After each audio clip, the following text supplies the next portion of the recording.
Me llamo Leticia Hidalgo, aunque ya nadie me llama así.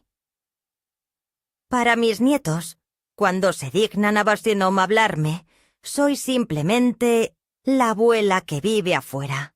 Y para mi hija Silvana, soy ese nombre que se pronuncia en tono de responsabilidad, nunca de cariño. He vivido 72 años, y la mayoría de ellos los pasé intentando ser una buena madre, una buena esposa, y más tarde, una buena suegra. Pero la vida tiene esa manera retorcida de devolvernos el eco de nuestras acciones, y el mío, parece, se perdió en alguna curva del tiempo. Vivo en la pequeña casa anexa a la gran propiedad que un día compré, con la intención de unir, no de separar. Era una casa con árboles frutales, un porche largo donde Silvana corría de niña, un terreno que alguna vez soñé como un espacio compartido para generaciones que crecerían entre abrazos, meriendas y tardes de lectura. Pero la realidad que me tocó es otra. Estoy al costado, literalmente al margen, invisible en el lugar que construí. La historia comenzó muchos años atrás, cuando mi esposo Eugenio falleció de un derrame cerebral repentino, dejándome sola con una niña de 13 años y una casa a medio pagar. Trabajé sin descanso durante años como administradora de fincas. Aprendí a negociar con arquitectos, obreros y contadores, mientras lidiaba con tareas escolares, uniforme sucio y loncheras olvidadas. En esos días no existía el cansancio, porque el amor lo eclipsaba todo. No importaba que me tocara revisar balances hasta la madrugada, o que tuviera que preparar presentaciones financieras, cuando apenas había dormido 3 horas. Silvana necesitaba zapatos nuevos, libros para el colegio, su primer viaje de fin de curso. Yo respondía siempre que sí, aunque para ello tuviera que renunciar a los míos. Con los años, mi esfuerzo se convirtió en ladrillos. Vendí una pequeña propiedad heredada de mis padres y con algo de crédito y mucho de sacrificio, compré una gran casa en las afueras, un lugar donde Silvana podría vivir cuando formara su propia familia. Al principio, la idea era que yo ocuparía una habitación dentro de la casa, pero con el tiempo fui yo misma quien propuso construir un anexo independiente para no incomodar. ¡Qué ironía! Las semillas del aislamiento las sembré con mis propias manos, creyendo que estaba haciendo lo correcto. Durante un tiempo, parecía funcionar. Silvana se casó con Marcos, un hombre que nunca me cayó mal, pero que siempre me pareció demasiado atento a los números y demasiado frío con las personas.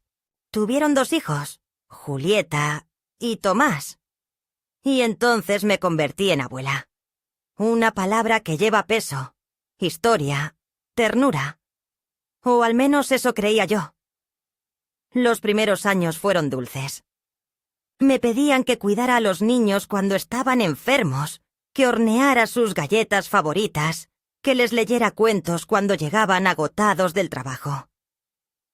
Yo lo hacía con gusto.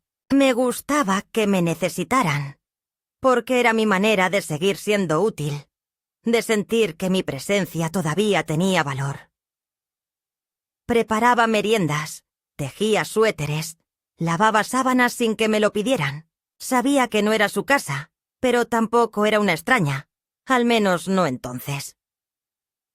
Sin embargo, con el tiempo, comencé a notar cambios. Ya no me invitaban a las cenas familiares. Los cumpleaños de los niños se organizaban con empresas de eventos y decoradoras, y yo recibía la invitación el mismo día, apenas con tiempo para aparecer y sonreír en una esquina. El anexo que al principio era el cuartito de la abuela se volvió el otro lado del jardín. Dejaron de tocar la puerta y comenzaron a mandar mensajes. A veces, ni eso.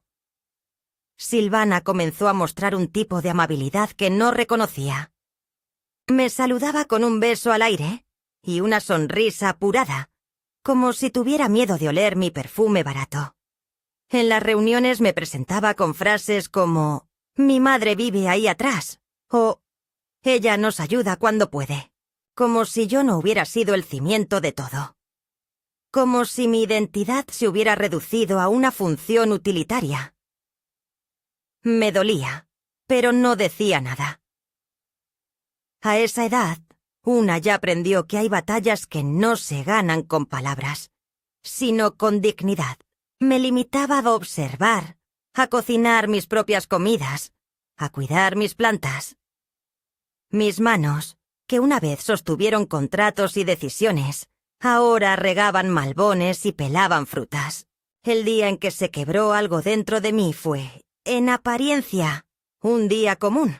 Había pasado toda la mañana limpiando mi anexo, lavando cortinas, y decidí ir a la casa principal a usar el baño. No era la primera vez, pero ese día, el mío tenía un problema con las cañerías, y el plomero no llegaría hasta la tarde.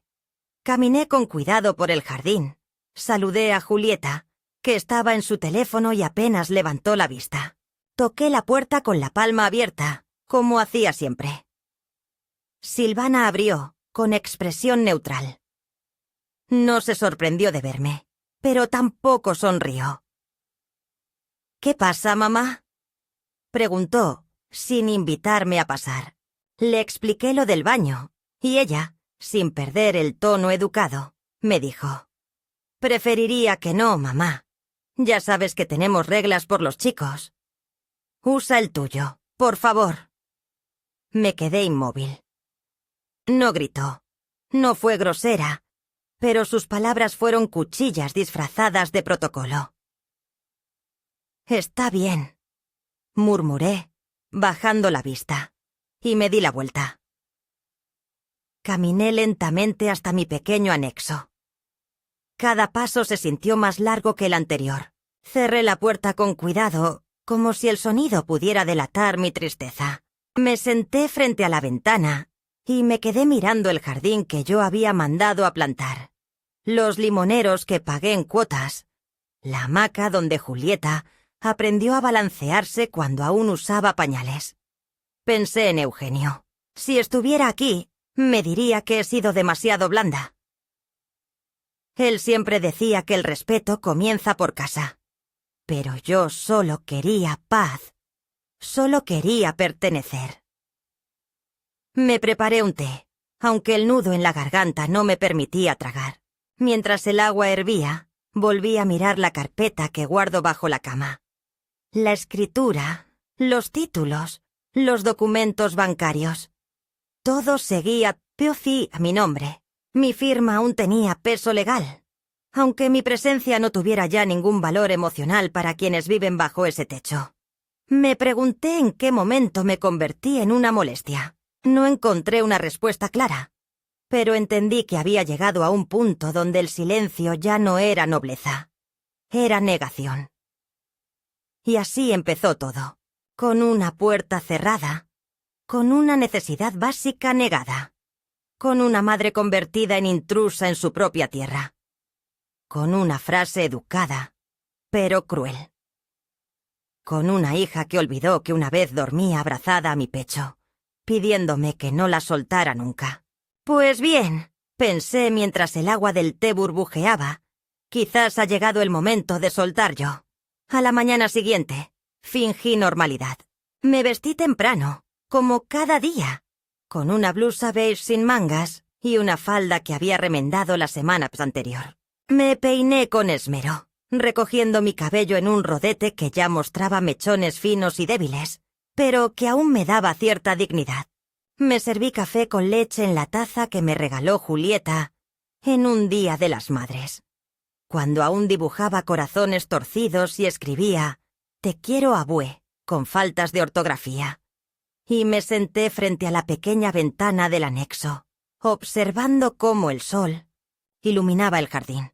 Por un momento fingí que todo estaba bien. Me aferré a ese gesto de rutina, como si pudiera protegerme del recuerdo de la víspera, cuando Silvana me negó la entrada a su casa como si fuera una vecina impertinente o una empleada sin derecho a cruzar ciertas puertas. El día avanzó lento, con la pesadez de lo irremediable. Lavé los platos, revisé mis plantas, barrí el porche, pero cada movimiento tenía el peso de la tristeza.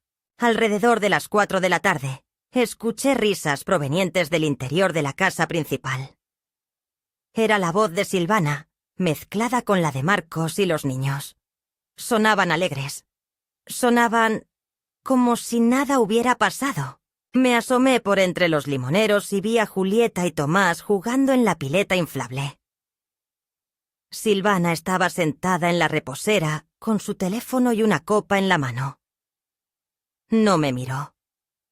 No levantó la vista. No preguntó cómo me sentía ni si había solucionado el problema de las cañerías, que seguían sin funcionar.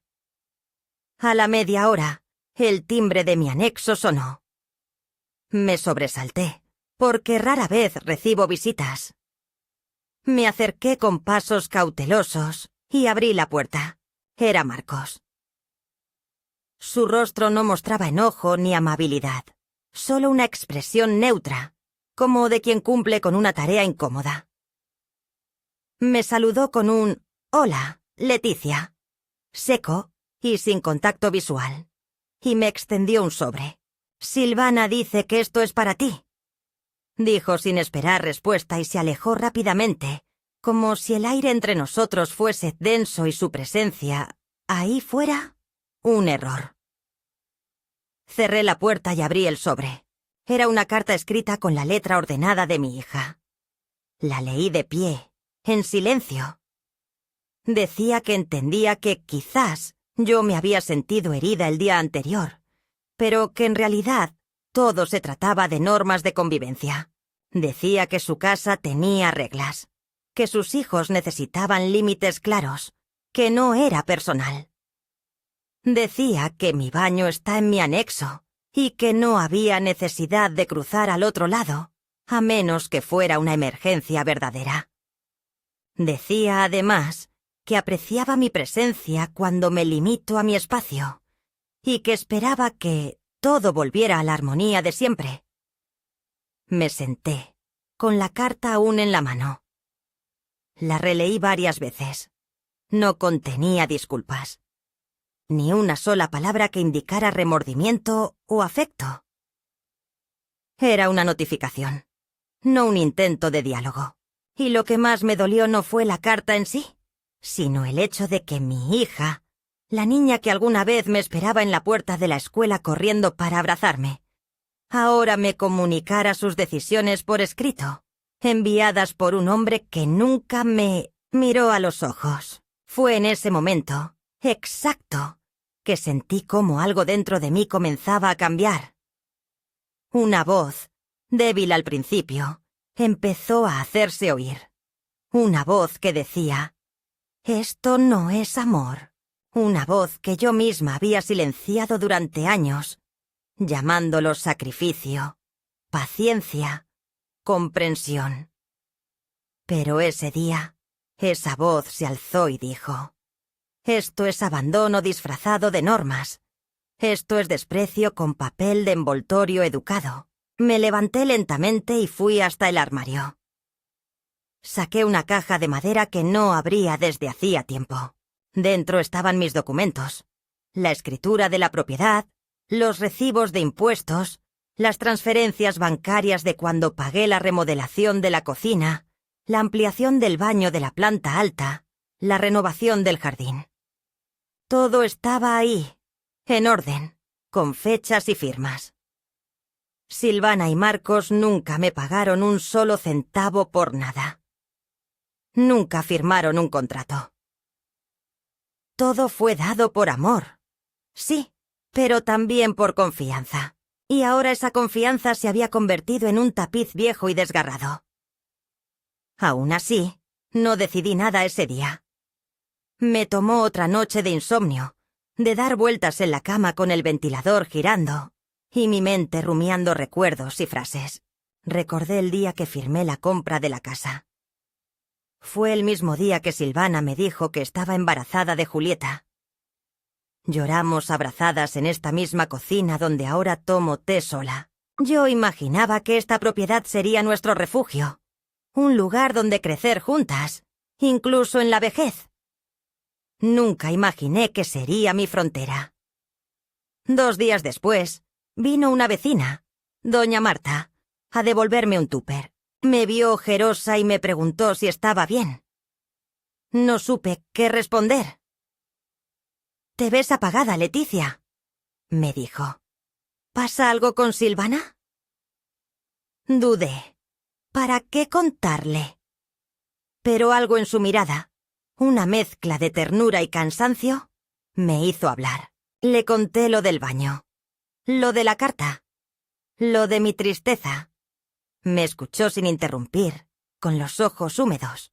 Cuando terminé, me dijo algo que aún retumba en mis entrañas.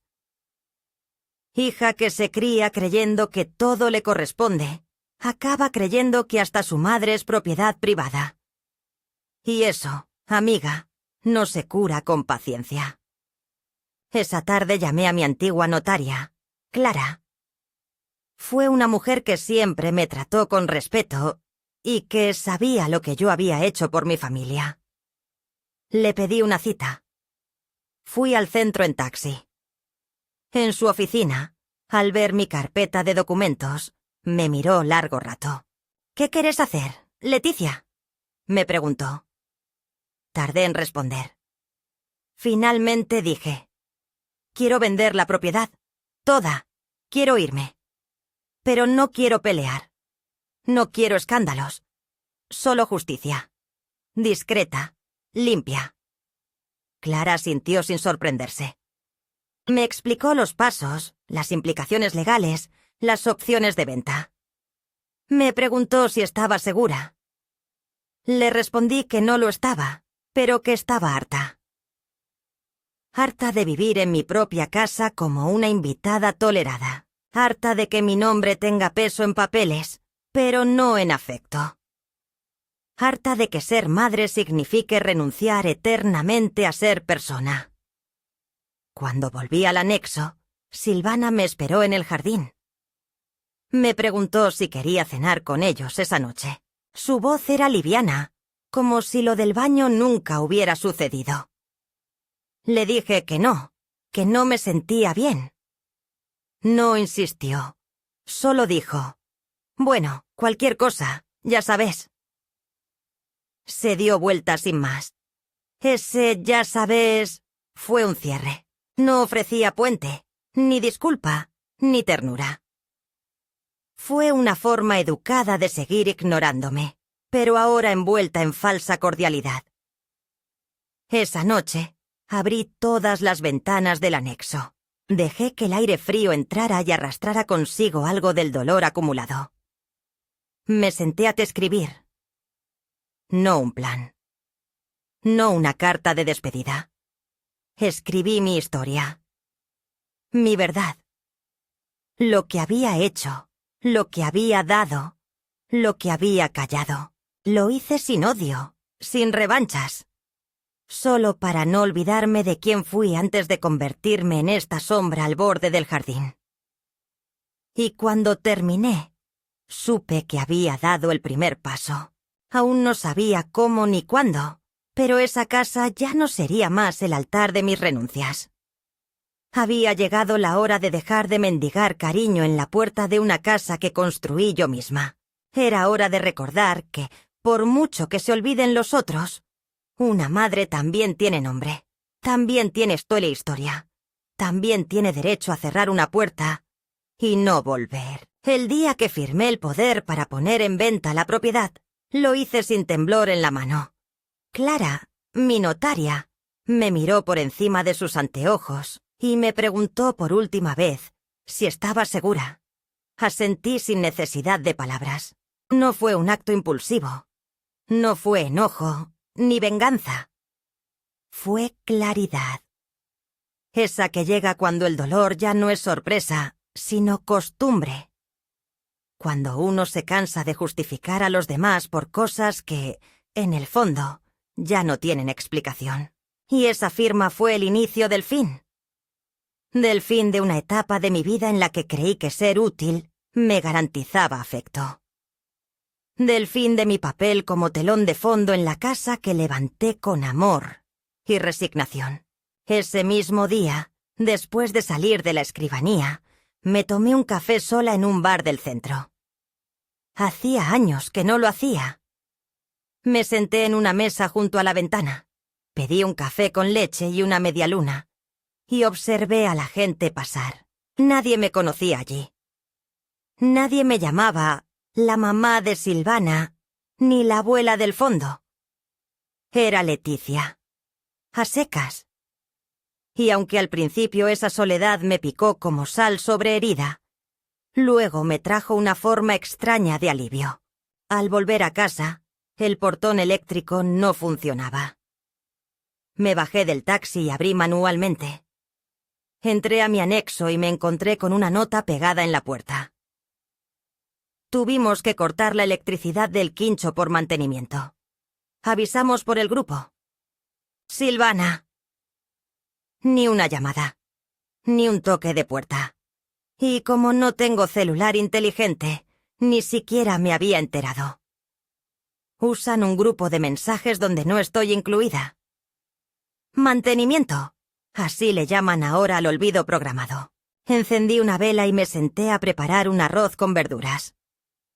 Mientras cortaba las zanahorias, recordé la primera vez que cociné para Silvana sola, sin Eugenio. Fue un guiso de lentejas. Ella tenía fiebre. La casa olía a medicamento, y yo no sabía si estaba haciendo todo bien. Pero ella comió 3 platos y me dijo que era la mejor mamá del mundo. Esa misma boca, años después, me pedía que no cruzara al jardín. Me pregunté si los hijos olvidan por decisión o por comodidad. Si hacen espacio en su vida nueva sacando de su memoria lo que un día los sostuvo. O si, simplemente, la vida avanza como una máquina sin retrovisor. No lo sé. Lo único que sabía esa noche era que la oscuridad ya no me asustaba, porque el mayor miedo lo había vivido a plena luz del día, frente a la puerta de la casa de mi hija, cuando me negaron un baño como quien niega un vaso de agua a un mendigo. Pasaron algunos días más. No mencioné nada sobre mi salida al centro ni sobre los trámites en curso. Silvana venía poco. Marcos, menos. Julieta y Tomás pasaban corriendo por el jardín, pero evitaban entrar a mi anexo. Habían aprendido a leer el desdén en los gestos de sus padres, y como todo niño, imitaban con precisión aquello que creían normal. Una tarde los escuché discutir. Marcos hablaba por teléfono en voz alta. Mencionaba cifras, hablaba de una deuda con la tarjeta, de una renovación de hipoteca que no había salido como esperaban. Me quedé quieta, fingiendo no oír, pero mi corazón ya lo sabía. Estaban en problemas económicos. Nada grave, aún. Pero ya comenzaban a tambalear. Y lo que ellos no sabían, lo que nunca imaginaron, es que esa casa que habitaban como suya estaba en proceso de ser vendida. Que los cimientos sobre los cuales descansaban sus comodidades tenían mi firma, no la suya. Días después, Clara me llamó para decirme que había una oferta firme. Un joven arquitecto, Lucas Varela, estaba interesado en la propiedad para convertirla en un centro de retiro con fines sociales. Le parecía ideal. Un terreno amplio, árboles añosos, accesos divididos. Me preguntó si quería conocerlo. Acepté. Nos reunimos en la misma oficina donde firmé los documentos. Lucas era un hombre de unos 40 y tantos, con rostro amable y ojos serenos. Me habló de su proyecto con pasión. Quería crear un espacio para personas mayores que no tuvieran familia, para mujeres como yo que, a cierta edad, se volvían invisibles. Dijo esas palabras y algo en mi pecho se estremeció. No le conté mi historia, pero le dije que, si era capaz de prometerme que mantendría el jardín y que la casa conservaría su esencia, yo le vendería. Él asintió. Sellamos el trato con un apretón de manos. Clara sonrió. Hiciste bien. murmuró. Regresé a casa con el silencio rugiendo en los oídos. Todo estaba igual, pero yo ya no era la misma. Me senté en mi sillón, frente a la carpeta abierta con los últimos papeles de la venta, y sentí una calma que no experimentaba hacía años. Era como si por fin mi voz, esa que tanto tiempo vivió ahogada bajo los deberes y las renuncias, empezara a encontrar salida. A la noche siguiente, cené sola. Arroz frío y un poco de pan. No me molestaba. Ya no esperaba ser invitada. Mientras lavaba los platos, oí cómo Silvana discutía con Marcos. Habían llegado del supermercado y hablaban del límite de la tarjeta.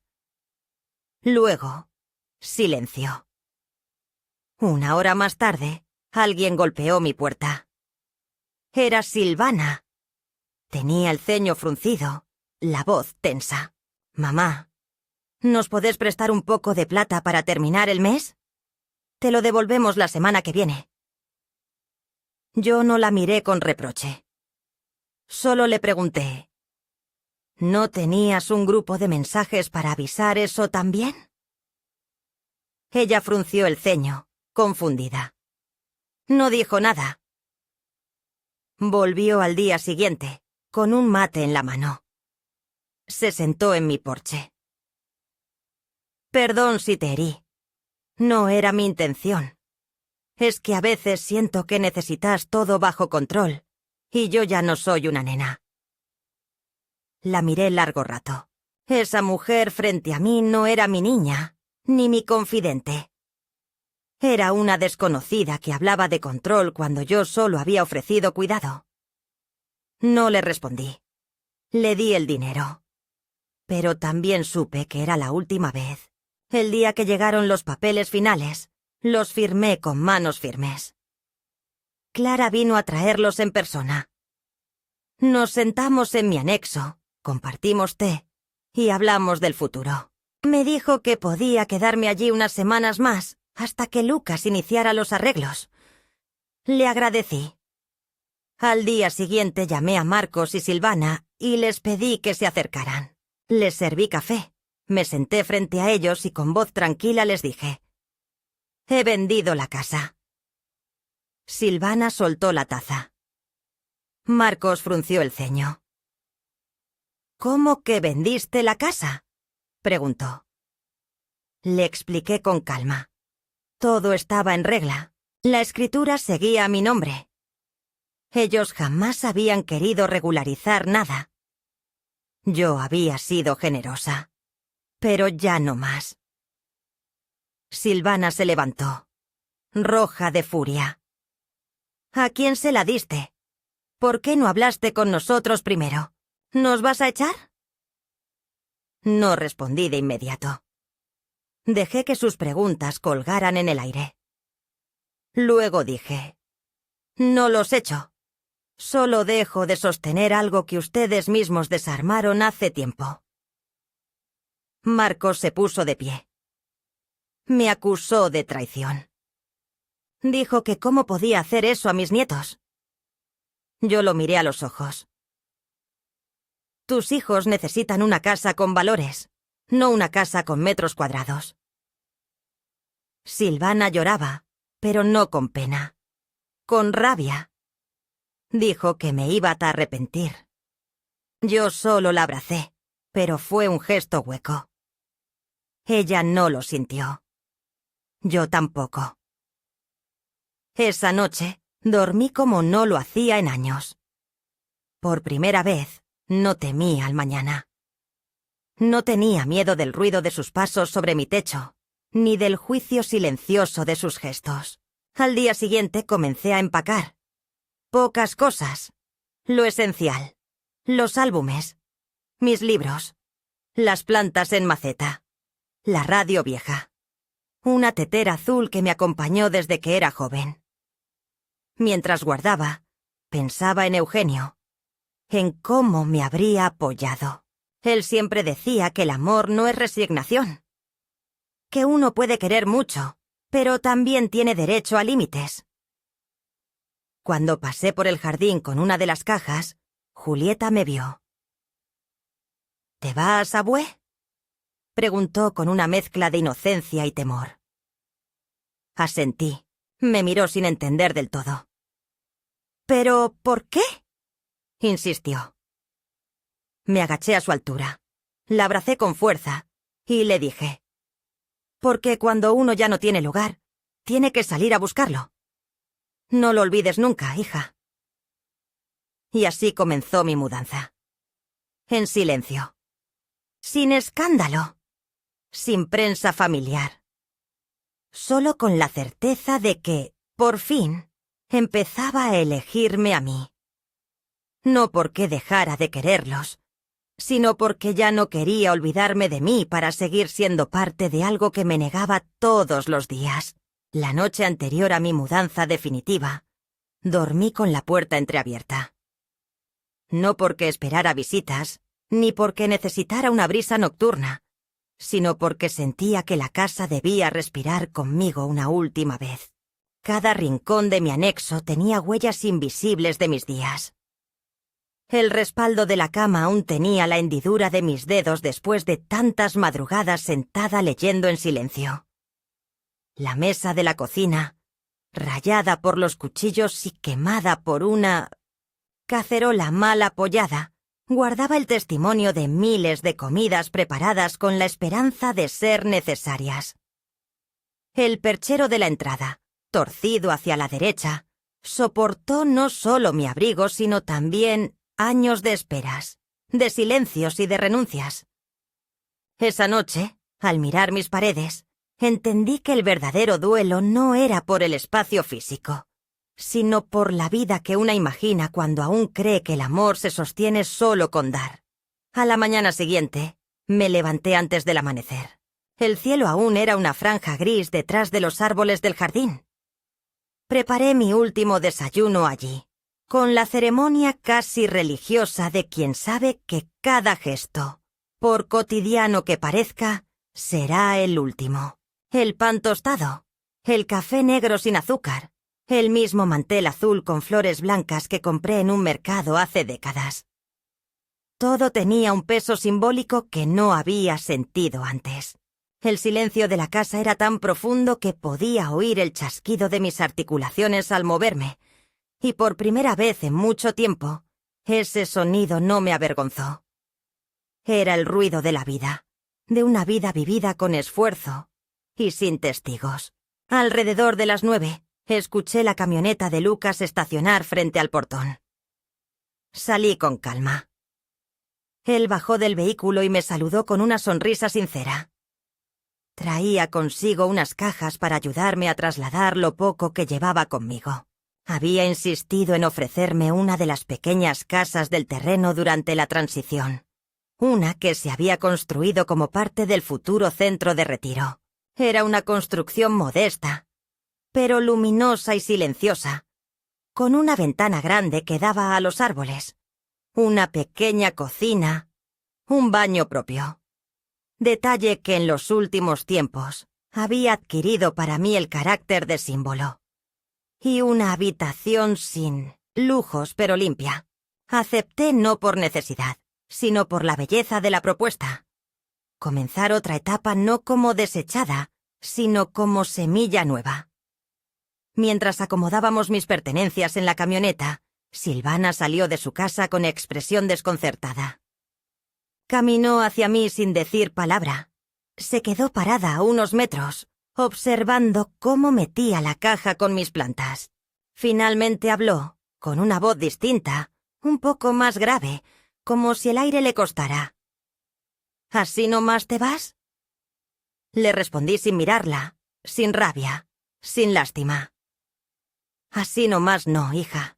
Así después de años. Ella bajó la mirada. No preguntó más. No ofreció ayuda. No abrazó. No lloró. Solo se quedó allí, quieta, como si en su mundo las consecuencias nunca hubieran sido reales hasta ese momento. El trayecto hasta mi nueva casa fue breve. Lucas conducía en silencio, como si comprendiera que mi mundo interior estaba lleno de voces. Al llegar, me mostró las instalaciones, las zonas comunes en construcción, los caminos de piedra que iban naciendo entre los árboles. Todo tenía un aire a promesa. Entramos al pequeño hogar que sería mío por tiempo indefinido. Me entregó la llave con un gesto casi ceremonial. Cuando crucé el umbral, me sorprendió la paz. No era lujo, no era amplitud, era algo más esencial. Respeto. En esa casa nadie me hacía un lugar. El lugar era mío desde el principio. Los primeros días fueron extraños. No estaba triste, pero sí desorientada. Me descubrí buscando mi antigua tetera o esperando el timbre de Silvana los domingos, aunque nunca había sonado. Era como si mi cuerpo aún no entendiera que la guerra silenciosa había terminado. Dormía con sobresaltos, soñando que alguien tocaba la puerta para reclamar algo, que mi nieta lloraba porque yo me había ido, que Eugenio me llamaba desde el patio. Pero al despertar, el silencio no era amenaza, era libertad. Empecé a caminar todas las tardes por los senderos del terreno. Saludaba a los obreros, conversaba con los jardineros, les ofrecía agua. Uno de ellos, un muchacho joven de mirada tímida, me trajo un día una planta de lavanda para que pusiera en la ventana. «Huele a calma», dijo. Y tenía razón. Un día, mientras regaba esa lavanda, escuché una voz infantil detrás del cerco. Era Julieta. Se había acercado a la reja que separaba la vieja propiedad del nuevo proyecto.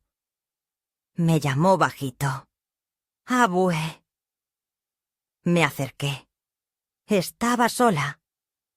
Me dijo que mamá estaba rara, que en casa no se hablaba de mí.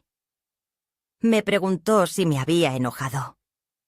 Le respondí que no estaba enojada, pero que necesitaba vivir tranquila. Me pidió si podía venir a visitarme. Le dije que cuando quisiera, que allí siempre habría una taza de leche caliente y un cuaderno de cuentos. Sonrió. «Me gusta más aquí», dijo. «No hay gritos, ni silencios largos». La abracé a través del cerco.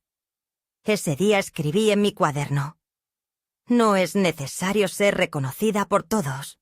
Basta con que una sola persona te vea entera». Los días siguieron. Empecé a colaborar en el proyecto.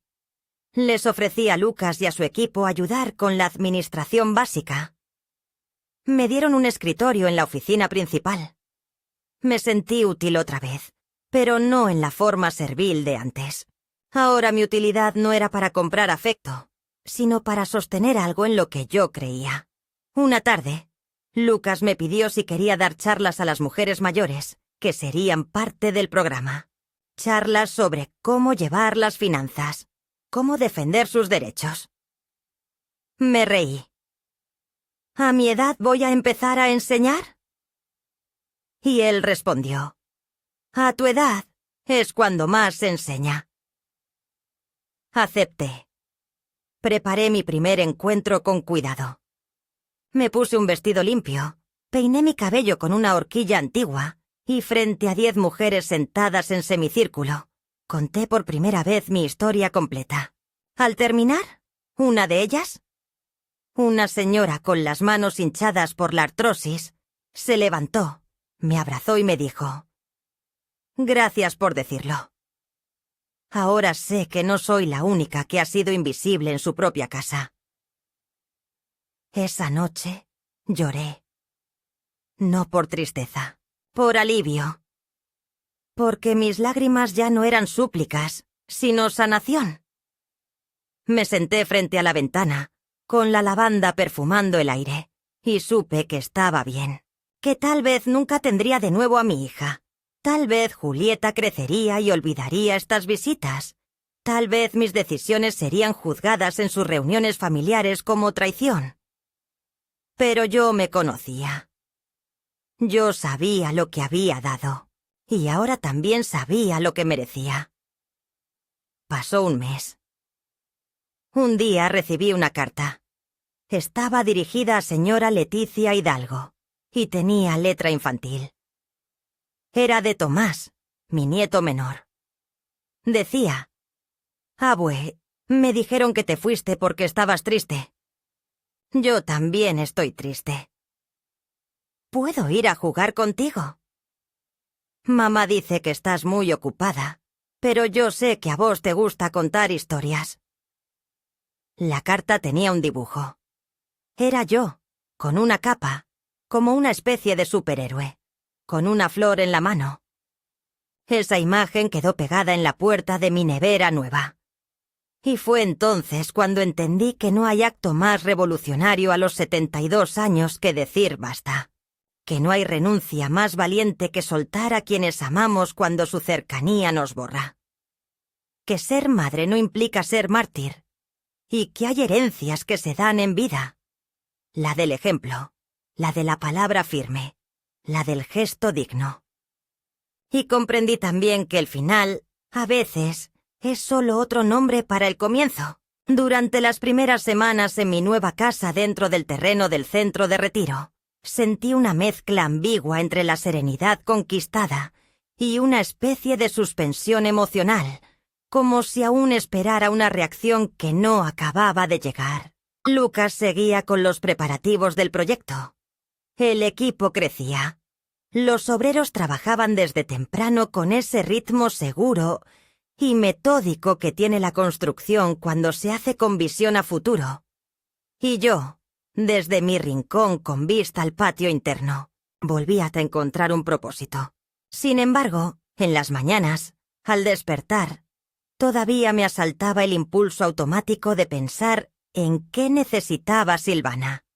¿Qué debía preparar por si Marcos venía a pedirme favores? O si los niños iban a pasar a buscar algún abrigo olvidado.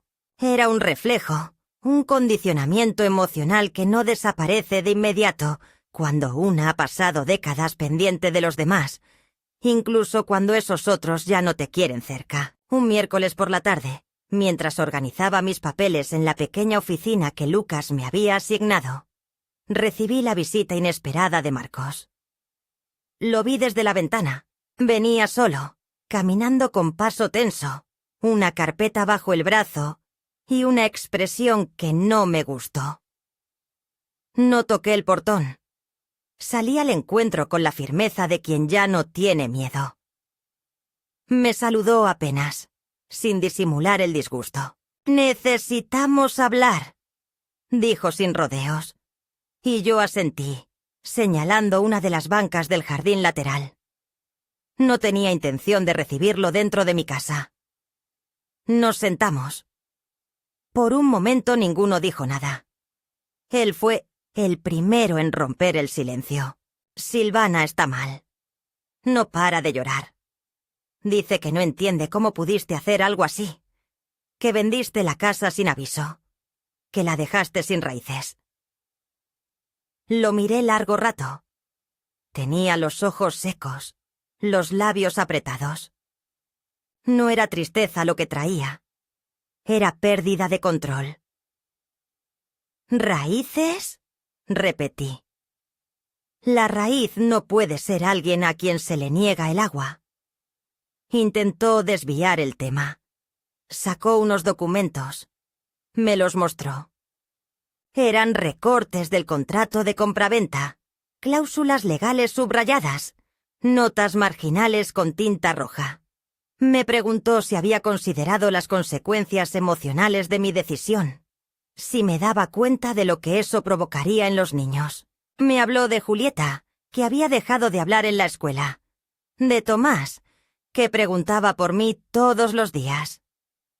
Me habló de la familia, de la imagen pública, del escándalo. Yo escuché en silencio. Cuando terminó, le dije con calma que todo había sido hecho de manera legal, sin ocultamientos, sin violencia. Que si Silvana había querido vivir como propietaria, debió asumir las responsabilidades. Que si no quiso hablar, si eligió el silencio, No podía ahora exigir una reparación. Marcos cambió de tono. Me preguntó si quería dinero. Dijo que estaba dispuesto a negociar. Que, quizás, aún había tiempo de revertir el trato. Que podía convencer a Lucas de devolver la propiedad si yo me comprometía a no exponerlos. Me reí. Una risa seca, breve, sin humor. No es por dinero, es por respeto, dije. Y ese no se compra, ni se negocia. Se pierde de a poco. Ustedes lo fueron perdiendo durante años. Yo solo firmé el papel que cerraba el ciclo. Su rostro se endureció. Guardó los papeles con brusquedad. Se levantó. Me dijo que me estaba convirtiendo en una vieja rencorosa, que me iba a quedar sola, que cuando muriera, nadie se acordaría de mí. Me quedé sentada, viéndolo alejarse con el eco de sus amenazas colgando en el aire. No me dolieron. Me dieron pena. Al día siguiente fue Silvana quien vino. Entró al predio llorando, sin pedir permiso, descompuesta. Gritaba mi nombre, buscándome por los senderos. Salí a su encuentro, sin prisa. Me abrazó de golpe, pero no fue un abrazo de reconciliación. Fue una súplica disfrazada. Me dijo que no sabía cómo había llegado todo a eso, que solo quería proteger su espacio, que no me quiso hacer daño, que había sido un error no hablar más claro. Me miraba como cuando era niña y rompía algo que sabía valioso. Me pedía una solución. Le dije que la solución era aceptar que yo ya no era parte de esa casa, pero que seguía siendo su madre. Me pidió volver. Me rogó anular la venta. Dijo que podía pedir un préstamo, que podían comprarla a plazos. Le respondí que ya no era posible, que no quería volver atrás. Comenzó a culparme. Me dijo que arruiné todo, que hice de una diferencia doméstica un drama, que había traicionado la confianza familiar. Le respondí que la traición empezó el día que me negó un baño, que los papeles solo pusieron nombre a lo que ya era un desalojo emocional. Gritó, lloró, me insultó, y luego, sin más, se fue. Esa noche sentí por primera vez una calma honda, no una alegría cruel, sino una sensación de alivio al saber que ya no tenía que cargar con lo que no me correspondía. Esa casa ya no era mía. Ni el abandono, ni el desprecio, ni la soledad forzada. Era libre, no de la historia, pero sí del peso del sacrificio ciego. Pocos días después, recibí un mensaje de Julieta. Me pedía si podía ir a quedarse conmigo un fin de semana. Su madre no lo sabía. Le respondí que sí. Llegó con una mochila pequeña y los ojos tristes. Me abrazó largo rato. En la cocina, mientras preparábamos pan casero, me contó que en su casa nadie hablaba de mí, que se escuchaban gritos, que Marcos decía que estaba todo perdido.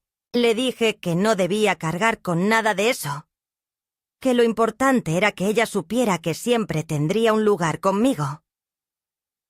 Jugamos, leímos, caminamos, dormimos juntas. Cuando se fue, me dejó una carta que guardo bajo mi almohada.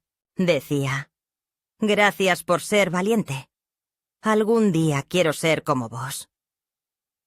Y entonces lo supe. No había perdido una casa, ni una hija. Había recuperado mi voz. Y con ella, la posibilidad de dejar de ser invisible.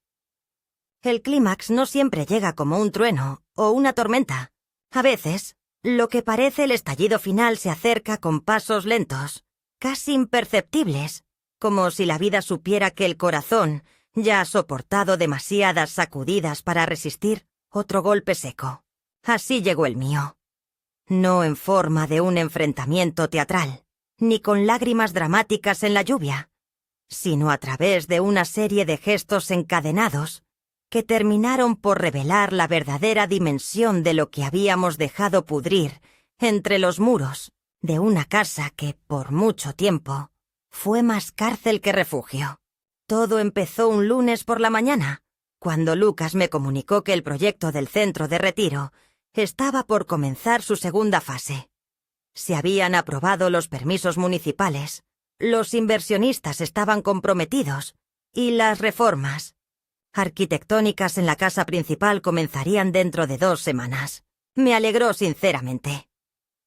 Ver algo nuevo nacer sobre las ruinas emocionales de mi vida anterior tenía un sentido simbólico tan fuerte que no necesitaba explicaciones. Lucas me preguntó si quería estar presente en el inicio de las obras. Le dije que sí, que me haría bien despedirme del pasado con la frente en alto. La noticia, sin embargo, se filtró antes de tiempo. Una tarde, mientras ayudaba en el área administrativa, recibí un mensaje de voz dejado en la recepción. Era Silvana. Su tono era frío, de esos que no buscan respuestas sino descarga. Ya me enteré. Así que vas a convertir la casa en un geriátrico de viejas solas. Te felicito. Ahora sí que nos enterraste en vida. Espero que al menos te sientas realizada. No respondí. Guardé silencio, pero por dentro algo se terminó de quebrar. No por el contenido del mensaje, sino por la voz con la que fue dicho.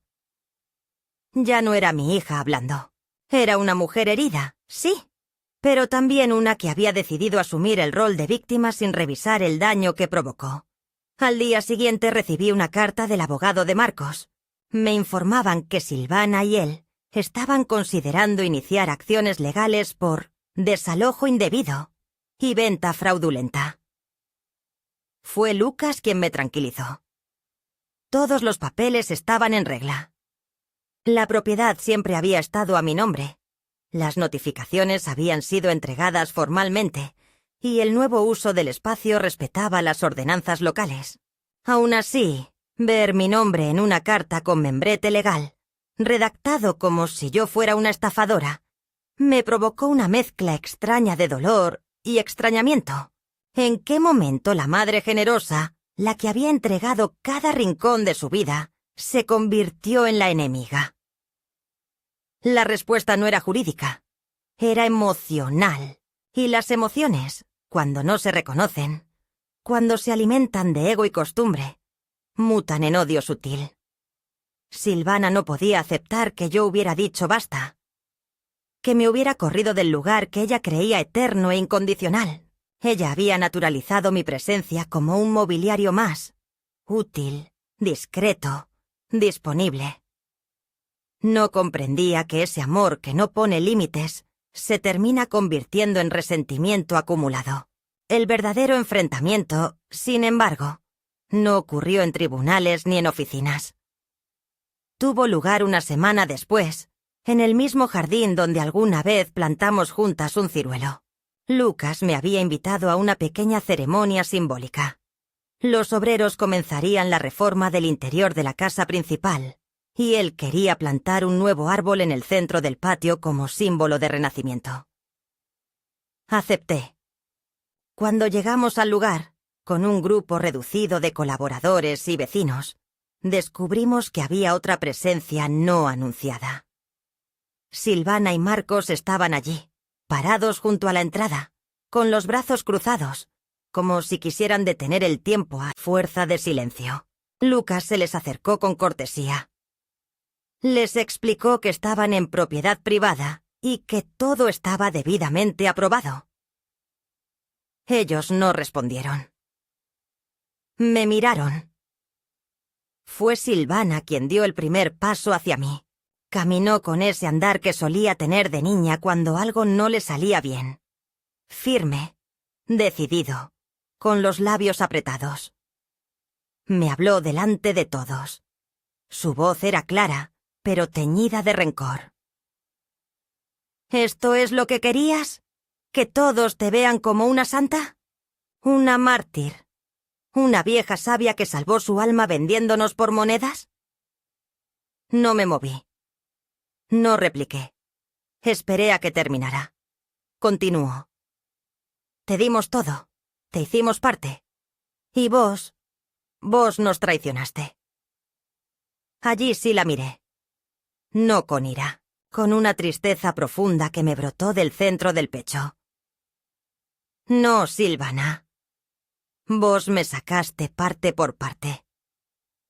Primero dejaste de escucharme. Después dejaste de mirarme. Y al final me negaste un baño en mi propia casa. No te traicioné, solo me corrí del lugar donde no era bienvenida. Silencio. Marcos intervino, intentando calmar las aguas, pero ya era tarde. La escena estaba marcada. Todos miraban, unos con curiosidad, otros con respeto. Nadie hablaba. El árbol aún no estaba plantado. Yo sostenía la pala, como si fuera el ancla entre el pasado y el futuro. Me acerqué al hoyo ya abierto, clavé la pala en la tierra y deposité la primera palada. A cada movimiento sentía que cavaba también dentro de mí, liberando raíces podridas, arrancando años de culpa. Finalmente dejé que otro colaborador terminara el trabajo. Me limpié las manos con un pañuelo blanco que llevaba siempre en el bolsillo y me dirigí hacia ellos. Yo ya no soy la que espera en la sombra. No soy la madre útil. No soy la abuela decorativa. Soy Leticia. Y esta es mi vida. Ustedes pueden seguir donde quieran, pero no cuenten conmigo para el papel de víctima silenciosa. Me fui sin mirar atrás. Los murmullos quedaron flotando. El árbol, ya plantado, comenzó a recibir agua. Esa noche, al regresar a mi pequeña casa, me senté frente a la ventana. Vi las luces del nuevo edificio administrativo iluminando el sendero. En la cocina hervía el agua. Abrí mi cuaderno y escribí una frase que aún hoy conservo en la portada. La paz no llega cuando perdonas a los otros. Llega cuando te perdonas por haber callado tanto. Y por primera vez, supe que el perdón que debía otorgarme era más importante que el que pudiera recibir de quienes me dieron la espalda. A veces, la vida no nos devuelve lo que dimos, pero nos ofrece algo distinto. Algo que, aunque no tenga la forma que soñamos, llega con la dignidad de lo merecido. Así ha sido mi final. O al menos este capítulo que me atreví a cerrar con mis propias manos. Desde aquella última confrontación en el jardín, no he vuelto a ver a Silvana ni a Marcos. No vinieron más. No enviaron más cartas. No intentaron diálogo. Julieta vino una vez más. Y luego supe que fue enviada a otro colegio. Tomás no volvió a escribirme. Al principio ese silencio dolió como una ausencia injusta, como una amputación sin anestesia. Pero con el tiempo entendí que no todo silencio es castigo. Algunos son liberación. Me he ido acostumbrando a no esperarlos, a no repasar mentalmente escenas donde las cosas hubieran sido distintas, donde ella me abrazara con sinceridad, donde me pidiera perdón. El perdón, descubrí, no siempre viene de quien te lo debe. A veces se construye desde uno mismo, en las mañanas lentas, en las tazas de té que una se sirve sin apuro, en las caminatas solas por senderos que ya no duelen.